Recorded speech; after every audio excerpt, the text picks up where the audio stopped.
Myself, DrKHemanthKumar, Kumar, Senior Resident, Department of General Medicine, Sree Balaji Medical College and Hospital.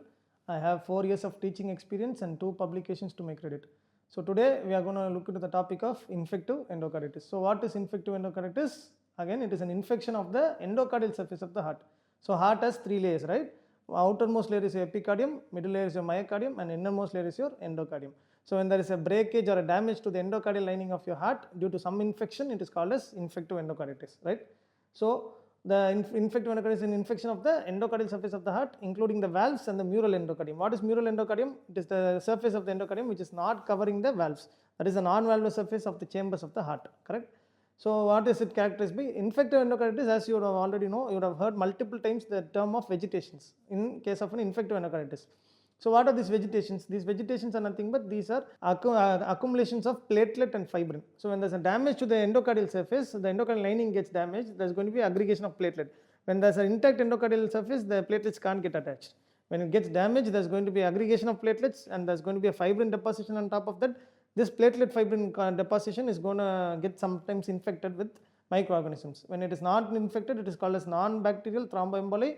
When it gets infected, it is called as an infective vegetations. So these vegetations are composed of fibrins, platelets, microorganisms and your inflammatory cells, correct? So how do we classify infective endocarditis? There are 2 forms of classification. One is based upon the type of valve, which is referred to as the native valve endocarditis.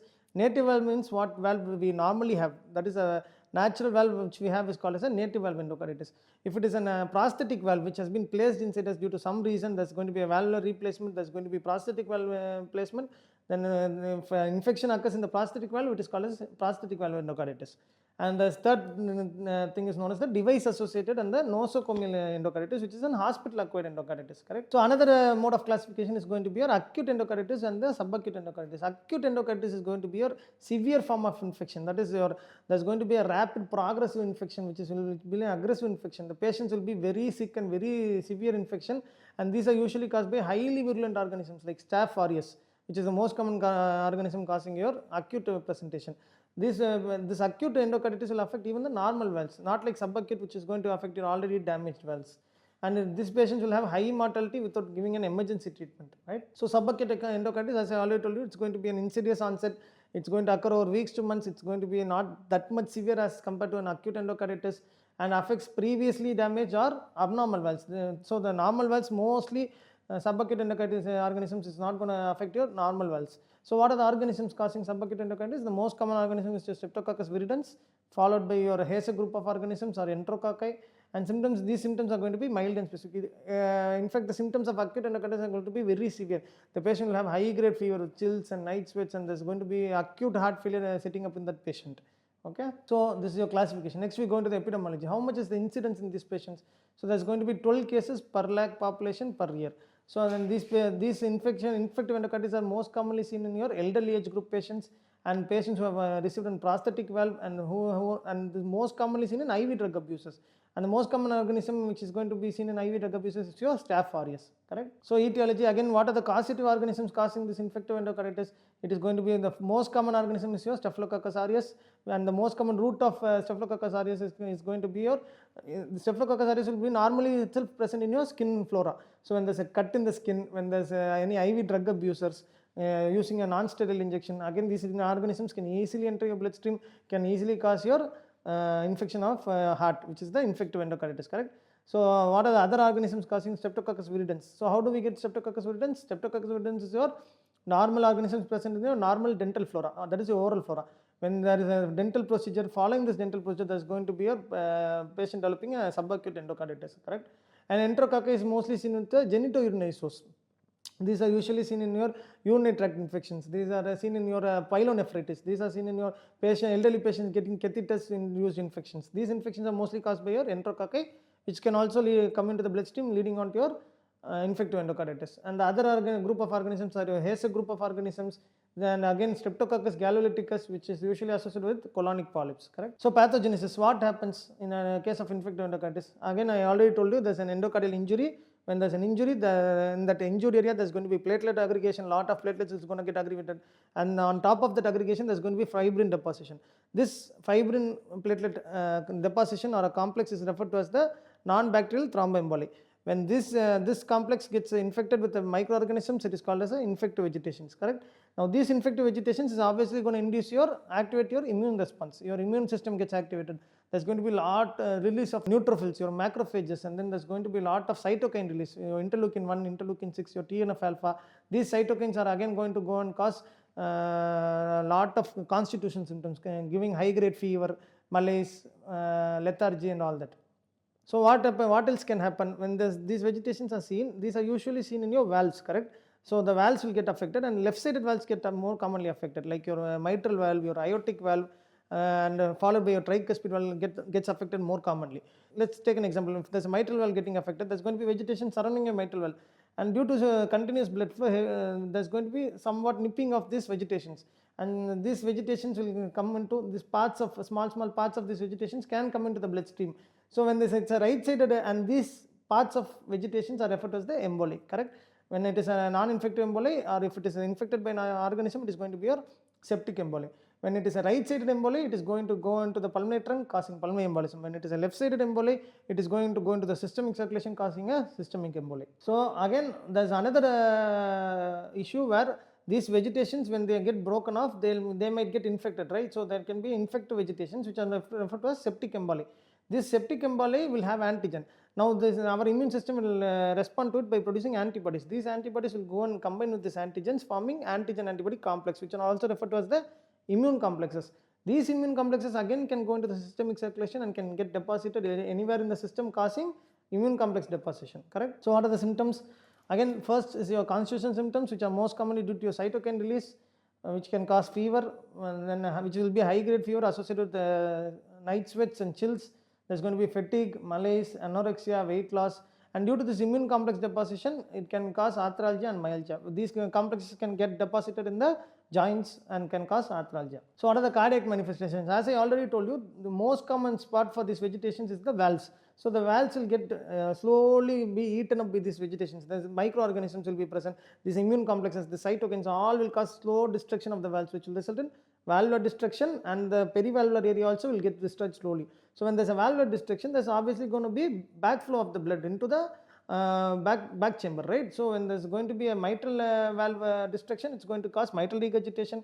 When there's going to be aortic valve destruction, it's going to cause aortic regurgitation. So there's going to be obviously murmurs present with this associated regurgitation lesions. So murmurs will be picked up, and obviously when there's a regurgitant lesion, your stroke volume is going to reduce, your cardiac output is going to reduce, there's going to be decreased ejection fraction, the patients can have heart failure, the patients can have hypotension.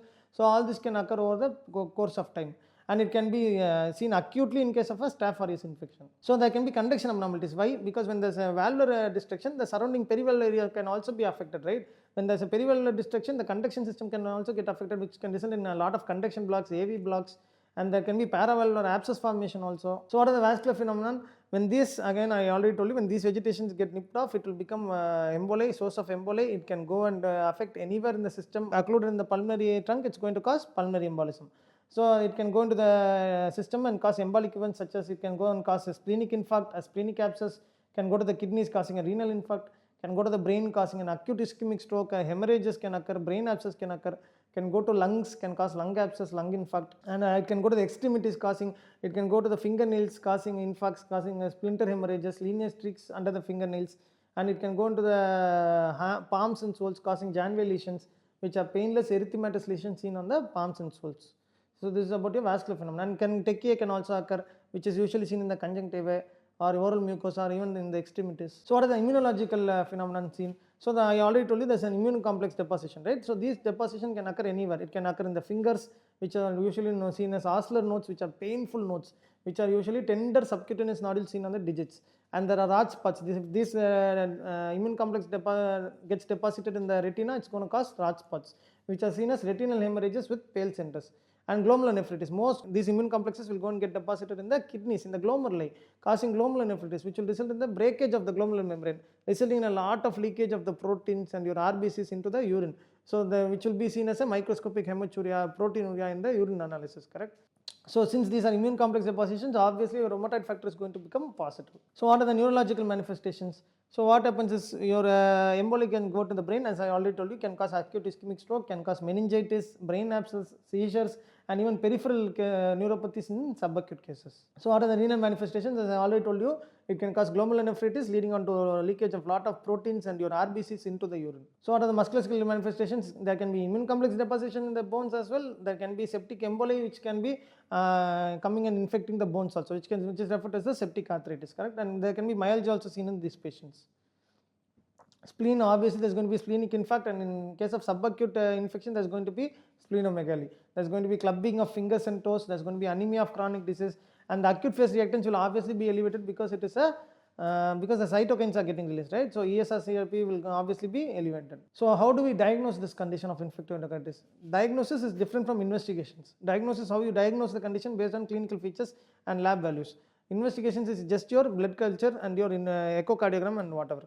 So how do you diagnose? We are going to go into the criteria. There is a specific criteria to diagnose infective endocarditis. So what is that criteria? It is the Duke's modified Duke's criteria. So it has two major criteria. One is the major criteria, one is the minor criteria. So what and all will be seen in the major criteria? Only two things. One is the echocardiogram findings. Another one is the blood culture. Either your echocardiogram shows vegetations or your abscess. If that is there, then that is a major criteria. Or if your blood cultures, you have to take 3 different blood cultures from 3 different sites, correct? And in that at least 2 blood cultures should be positive, or there should be a persistently positive blood culture. Or if it is a coxial Abernethy infection, then one blood culture itself is enough to say it is a major criteria. So what are the minor criteria? The patient can have fever, the patient can have a predisposing heart condition, like I already told you, like a mitral valve prolapse, like a bicuspid aortic valve. So again the patient has some vascular phenomena like some thrombi, some emboli, some infarcts happening.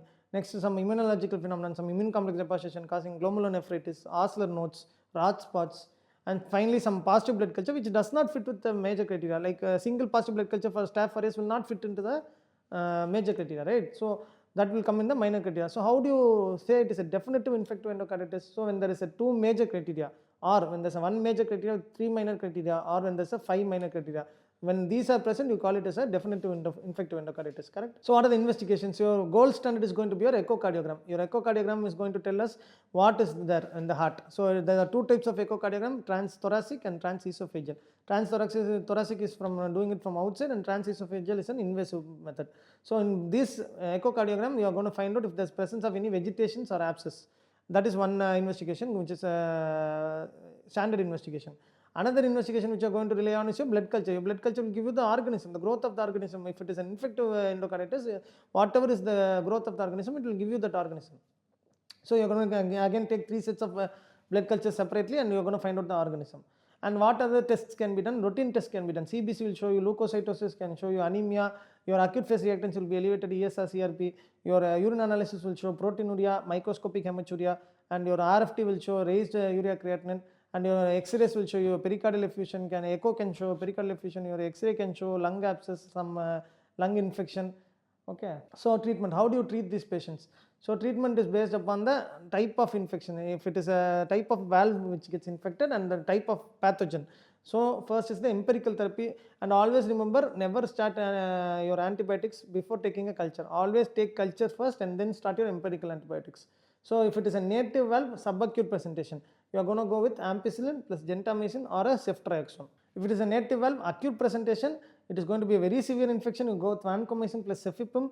If it is a prosthetic valve or a nosocomial infective endocarditis, you are going to go with vancomycin plus gentamicin plus cefepime plus or minus rifampin. So if it is a streptococcus viridans group, it is going to be a subacute endocarditis mostly. So you are going to go with penicillin G or a ceftriaxone plus or minus gentamicin for 2 weeks. If it is an uncomplicated case, right? So if it is an enterococcus, you are going to go with ampicillin plus gentamicin or ampicillin plus ceftriaxone for 4 to 6 weeks.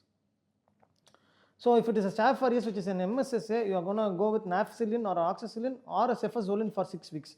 If it is an if it is an MSSA, again infecting and prosthetic valve, this is for native valve, right? If it is a prosthetic valve, you are going to go with again nafcillin or oxacillin plus gentamicin plus rifampicin also is going to be given. Again, if it is an MRSA with infecting in a native valve, we are going to go with vancomycin or daptomycin for 6 weeks. Now it is an MRSA or a coagulase negative staphylococcus, you are going to go with vancomycin for 6 weeks plus gentamicin plus or minus rifampin if it is a prosthetic valve, correct? And if it is an Hase group of organism, you are going to go with ceftriaxone for 4 weeks, and if it is you are going to give for 6 weeks if it is a prosthetic valve. If it is culture negative endocarditis, you can go with a broad coverage with vancomycin plus cefepime, and you can adjust it as per results. So how do you monitor the response to therapy? You are giving treatment, how do you know if the treatment is working or not? So we do repeat blood cultures every 24 to 48 hours until it becomes sterile, the culture becomes sterile. Monitor for drug toxicity, look for renal toxicity, hepatic toxicity, hematological toxicity. You do echocardiography, you look again for the vegetation size, look for the cardiac function. You monitor the inflammatory markers, look for ESS-CRP if they are coming down or not. That is how you monitor the response. So when do you go for surgery? So surgery, when is it indicated? So when it is an heart failure due to a valvular dysfunction, you go for surgery. If it is an uncontrollable lesion, uncontrollable infection like persistent bacteremia for more than 7 days, and the abscess becomes severe, then you go for surgery. When there is a large vegetation measuring for more than 10 mm, then you go for surgery. If it is a prosthetic valve infection, go for again surgery. Fungal or resistant organisms, example like MRSA and Pseudomonas, go for surgery. Candida can also cause infective endocarditis, but not in all the patients. It is usually seen in immunocompromised, immunodeficiency patients like HIV and AIDS. Okay. So what is the surgical management? Nothing. You either do you either do a valvular replacement or a valvular repair. Either one of the two you are going to do depending upon the site and the extent of the damage. So early surgery improves outcomes in the left-sided and complicated infective endocarditis, right? And what is the prognosis? Overall survival rate is going to be 80 to 85%, and the poor outcomes is usually seen in a Staph aureus infection, again which is going to cause acute endocarditis, which is a severe infection. Or if it is a prosthetic valve infection, it is going to be a poor prognosis. And if it is a delayed diagnosis, again it is going to cause poor prognosis, right? So how do you prevent infective endocarditis? First, for whom you are going to give prophylaxis, it is going to be for high risk groups. Who are the high risk groups? Again, the patients who have already having a previous history of infective endocarditis, who have rheumatic heart disease history, who are going to have a bicuspid aortic valve or mitral valve prolapse, these patients are going to be high risk. When they go in for a dental procedure or some invasive procedure, you are going to give your prophylaxis. So what do you give for prophylaxis? You are going to give amoxicillin 2 gram 1 hour before the procedure orally.